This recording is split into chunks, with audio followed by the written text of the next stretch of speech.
Today, we're stepping into the world of forensic science. It's a place where every single body tells a story. But what happens when that story seems to scream murder? But deep down, you know something is just off.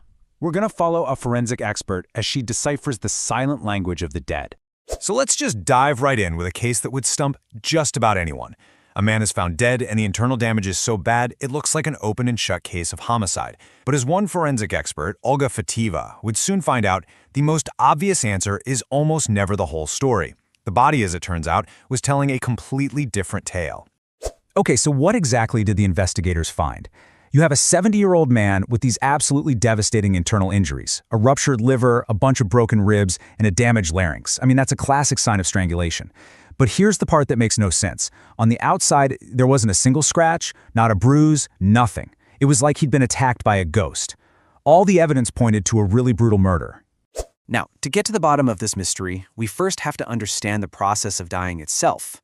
It's not like flipping a light switch, you know? It's more like a blurry, high-stakes borderland between being alive and being gone. And the clock is always ticking.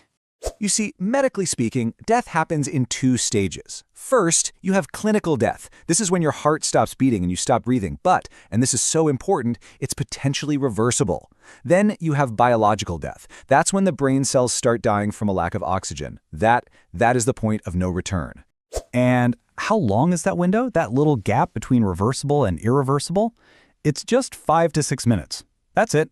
That is the incredibly frantic, desperate time frame that doctors have to literally pull someone back from the brink before the brain is permanently damaged and biological death takes over for good. And our forensic expert, Olga Fativa, while she speaks from a very unique place of experience, she's actually faced clinical death herself. And she says she didn't see a white light, no tunnel, no long-lost relatives. For her, there was only blackness, just emptiness. From her scientific point of view, all those famous near-death visions are probably just the brain's chemical reactions to being starved of oxygen, basically hallucinations at the very, very edge of consciousness. Okay, so now that we understand that razor-thin edge between life and death, let's get back to our victim. Because with this new knowledge, we can start to see how the body's hidden clues can completely rewrite the story of a crime. The forensic process, it's incredibly methodical. You always start with an external exam looking for bruises or wounds. We already know there were none here. Next up is the internal analysis, and that's where all those horrific injuries were found. But the final crucial step is the microscopic investigation, where you look at the tissues cell by cell, and this is where this entire case just cracked wide open. So here is the first huge clue that made the whole murder theory start to crumble. The blood clots they found around the ruptured liver, they weren't fresh. Under the microscope, you could see they were dense and organized. And what that means is that the bleeding didn't start just minutes or even hours ago. It started much, much earlier. And this right here is the power of that third step. The microscopic analysis gave them a stunningly specific timeline. The internal bleed that eventually caused that liver to rupture, it actually started about 2 weeks before the man died. No way a single fatal blow could have caused that. Something else was going on.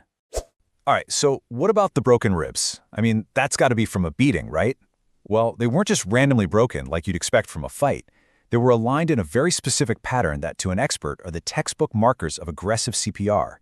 These weren't the marks of an attacker. They were the marks of a rescuer desperately trying to save him. And now for the final, most damning piece of the puzzle, the damaged larynx, the proof of strangulation. Well, it turns out the man was heavyset, he had a short, thick neck, and that kind of anatomy makes inserting a breathing tube, a procedure called intubation, extremely difficult. The damage wasn't from an assailant's hands, it was from a doctor's life-saving equipment. So, if it wasn't murder, what on earth was it? The investigation finally uncovered a far more insidious killer, one that had been hiding inside the victim's own body for years. In this case, the body had become its own assailant. So what happened is a rare phenomenon called a two-phase rupture.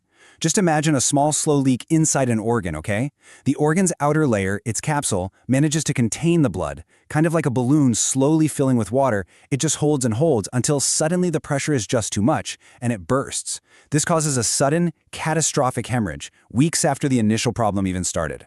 So let's just lay it all out. That ruptured liver, it wasn't from a punch. It was a time bomb set by a disease. The broken ribs, not an assault, but but the brutal side effect of CPR. And the damaged larynx? Not strangulation, but a difficult medical intubation. Every single piece of evidence that screamed murder was actually evidence of a desperate medical crisis. And so, the final verdict? The man had been suffering from chronic hepatitis for a long time, which had completely destroyed his liver, leading to advanced cirrhosis.